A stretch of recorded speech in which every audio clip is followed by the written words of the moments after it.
আসসালামু আলাইকুম। ইমপ্যাক্ট নোটের আরেকটি ভিডিওতে আপনাদের স্বাগতম।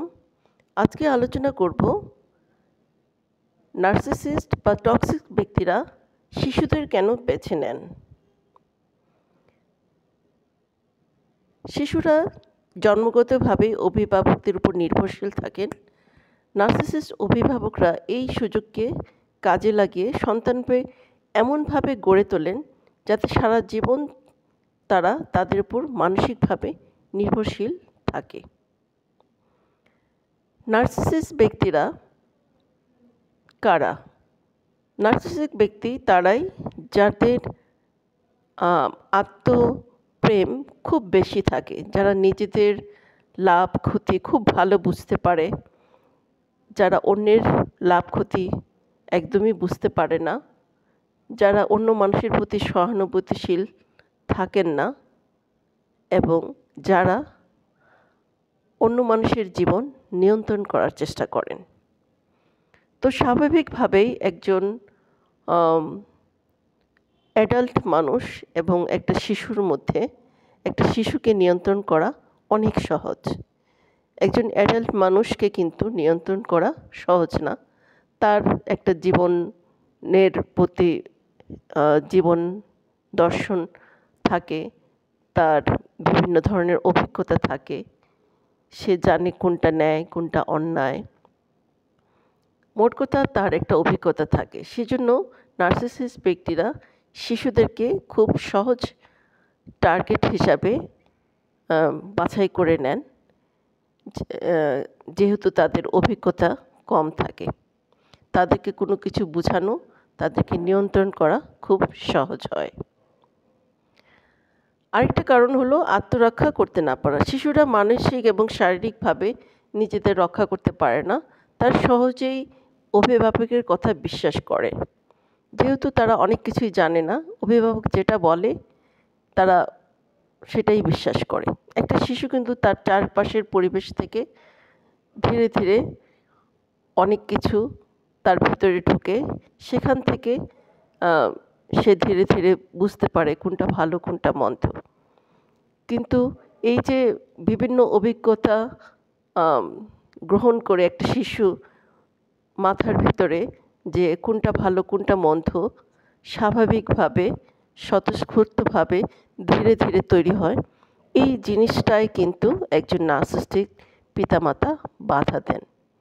তারা তাদের চোখ দিয়ে পৃথিবীটা দেখান, তাদের প্রেক্ষাপট থেকে তারা পৃথিবীটা বোঝান, তাদের আন্ডারস্ট্যান্ডিং থেকে পৃথিবীটা শিশুর সামনে বোঝানোর চেষ্টা করেন। মোট কথা, শিশুর চোখ থাকলেও সে তার চোখ দিয়ে কিন্তু কোনো কিছু শিখতে পারে না। সে কিন্তু তার এই নার্সিসিস্ট পিতামাতার চোখ দিয়ে জিনিসগুলো দেখে, জিনিসগুলো বুঝে, জিনিসগুলো আত্মস্থ করে, তাকে শিখিয়ে দেওয়া হয় কোনটা ভালো কোনটা মন্দ। সেজন্য মানসিকভাবে একটা শিশু ধীরে ধীরে তার পিতামাতার উপর নির্ভরশীল হয়ে পড়ে। তার প্রতিটা কাজ ভালো হচ্ছে নাকি মন্দ হচ্ছে সে সেটা নিজে বুঝতে পারে না। যদি পিতামাতা ভালো বলে তাহলে সে বুঝতে পারে যে কাজটা ভালো হয়েছে, যদি তারা না বলেন তাহলে তারা বুঝতে পারে যে তাদের কাজটা ভালো হয়নি। নার্সিসিস্টরা এই কাজগুলো একটা শিশুর সাথে কেন করেন?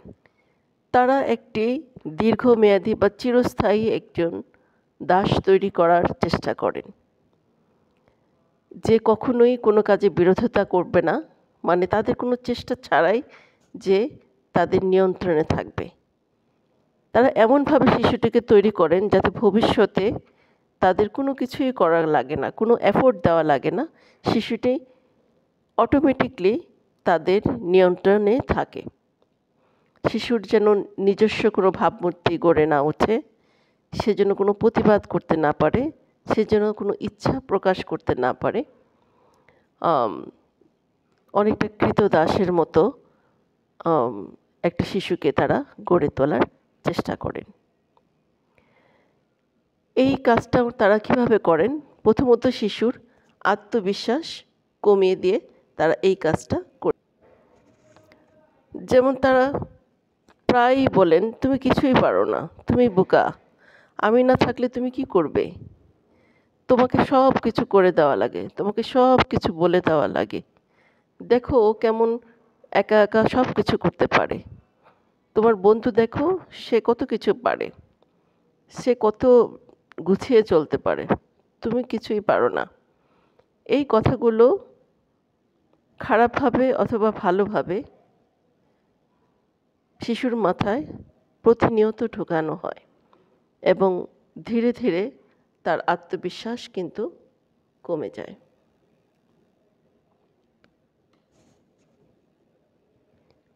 আরেকটা জিনিস এই নার্সিসিস্ট পিতামাতা শিশুর সাথে করে থাকেন, আমাদের প্রত্যেকটা মানুষের বিভিন্ন সিচুয়েশনে আমাদের এক এক ধরনের অনুভূতি হয়। এই অনুভূতিগুলো প্রকাশ করা উচিত এবং আমরা বড়রা এই অনুভূতিগুলা প্রকাশ করি। এটা আমাদের জন্মগত অধিকার, আমাদের অনুভূতি প্রকাশ করার। একই ঘটনা কারো ভালো লাগতে পারে, কারো খারাপ লাগতে পারে। কেউ ভালো লেগেছে বলার সাথে সাথে আপনার যে অনুভূতি, আমার ভালো লাগেনি, এটা বলার অধিকার আপনি কিন্তু হারিয়ে ফেলেন নাই। আপনার বলার 100% শতভাগ অধিকার আছে বলার যে কাজটা আমার ভালো লাগে নাই।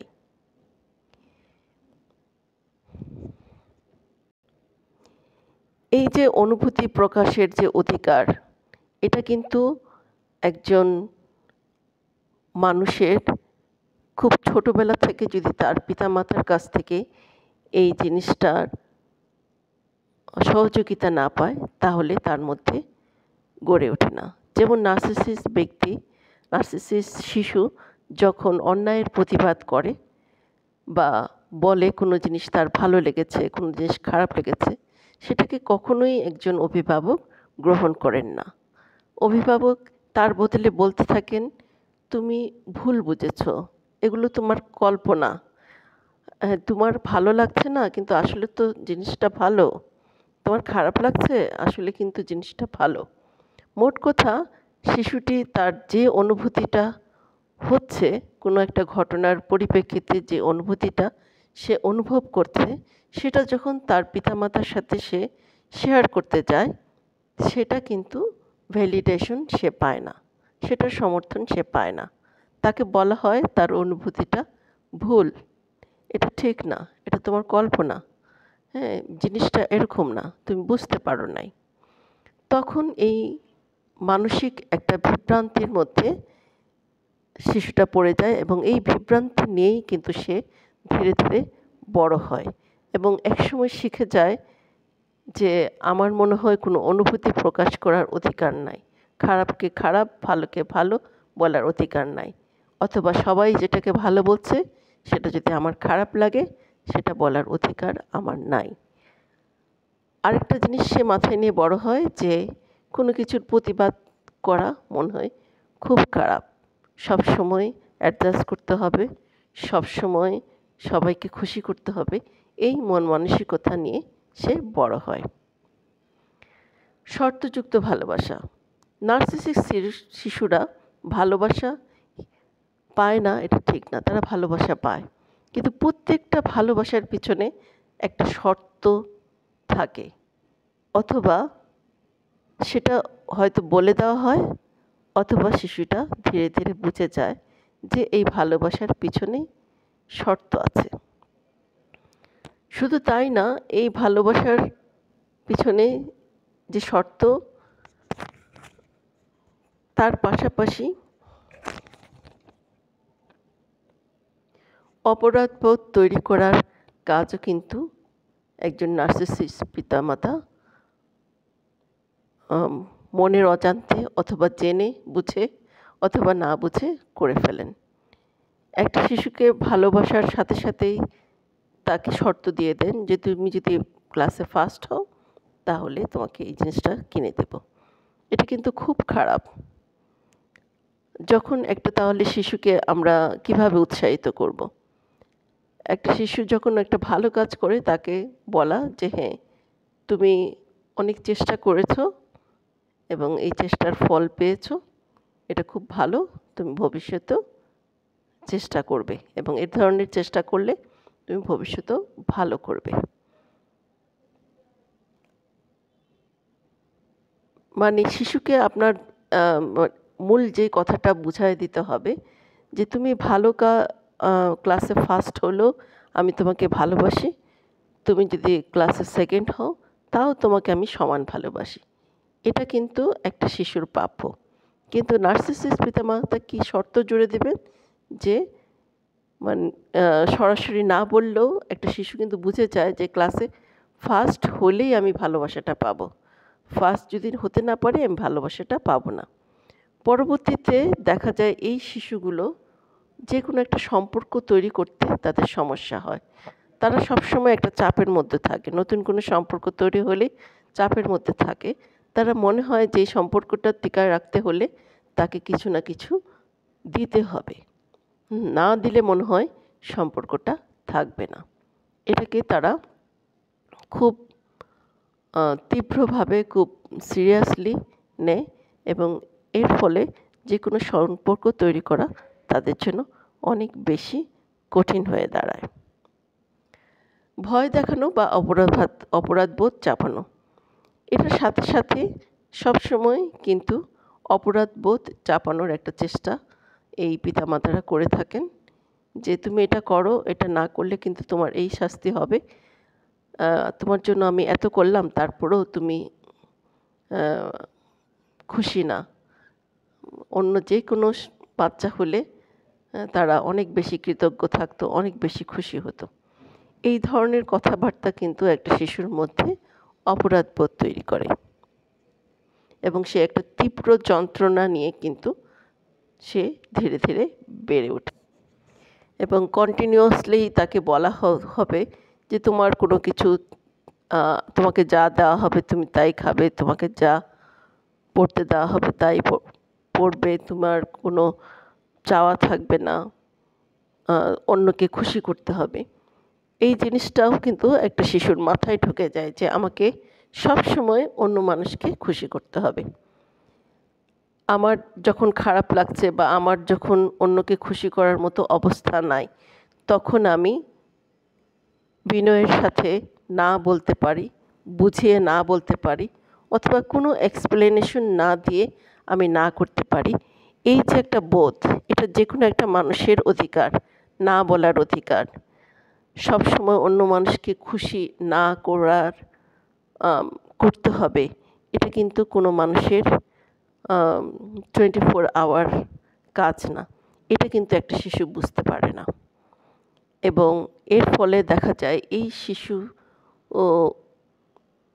এমন একটা মানসিক অবস্থা নিয়ে বেড়ে ওঠে যে যখন সে একটা নতুন সম্পর্ক তৈরি করতে চায় তখন কিন্তু অপর পাশের মানুষটা সহজেই বুঝে যান যে এর ইচ্ছা অনিচ্ছা কিচ্ছু নাই, এ সবসময় মানুষকে খুশি করতে চায়। তখন দেখা যায় যে এই মানুষগুলা সহজেই অন্য মানুষ দ্বারা শোষিত হয়, এই মানুষগুলাকে মানুষরা ব্যবহার করে এবং এই শিশুটা বড় হতে হতে অনেক ব্যবহৃত হয়, মানুষকে খুশি করতে করতে বড় হয় এবং সারা জীবনই তারা মানুষকে খুশি করতে করতে তাদের জীবনটা যায় এবং অপরাধবোধ সবসময় তাদের, অপরাধবোধ কখনোই তাদের পিছু ছাড়ে না। তাহলে যদি আমরা সামারি করি তাহলে এই শিশুদের কী কী ক্ষতি হয় নার্সিসিস্ট মা বাবা দ্বারা?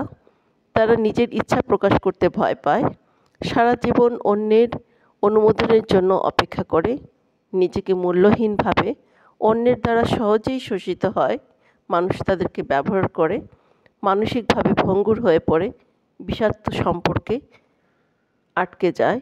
একটি সুস্থ স্বাভাবিক সম্পর্ক কিভাবে তৈরি করতে হয়, কিভাবে সেই সম্পর্কটা মেনটেন করতে হয় সেটা তারা জানেন না, না জেনেই বড় হয়। নার্সিসিক বা বিষাক্ত অভিভাবকরা শুধু নিজের স্বার্থের জন্য শিশুকে মানসিকভাবে ভঙ্গুর করে ফেলে এবং তাদেরকে এক প্রকার ভবিষ্যতের ক্রীতদাস বানিয়ে ফেলে। এই ধরনের মানসিক শোষণ থেকে মুক্তির একমাত্র উপায় হলো সচেতনতা, মানসিক দৃঢ়তা এবং সঠিক পারিবারিক সহযোগিতা। আজকের ভিডিও এই পর্যন্তই। যদি ভিডিওটা ভালো লাগে শেয়ার করবেন আর আমার চ্যানেলটা সাবস্ক্রাইব করবেন। যারা অলরেডি সাবস্ক্রাইব করেছেন তাদেরকে অসংখ্য ধন্যবাদ। যারা অনেক অনেক সুন্দর কমেন্ট করেছেন, ভালোবাসা দেখিয়েছেন তাদেরকে অসংখ্য ধন্যবাদ। আপনাদের এই ভিডিওগুলো উপকার হচ্ছে কিনা যদি একটু কমেন্টে জানান, খুব ভালো লাগে। আরও সুন্দরভাবে সুন্দর সুন্দর টপিকের উপর, প্রয়োজনীয় টপিকের উপর ভিডিও করার উৎসাহ পাই। আপনাদের সবাইকে ধন্যবাদ।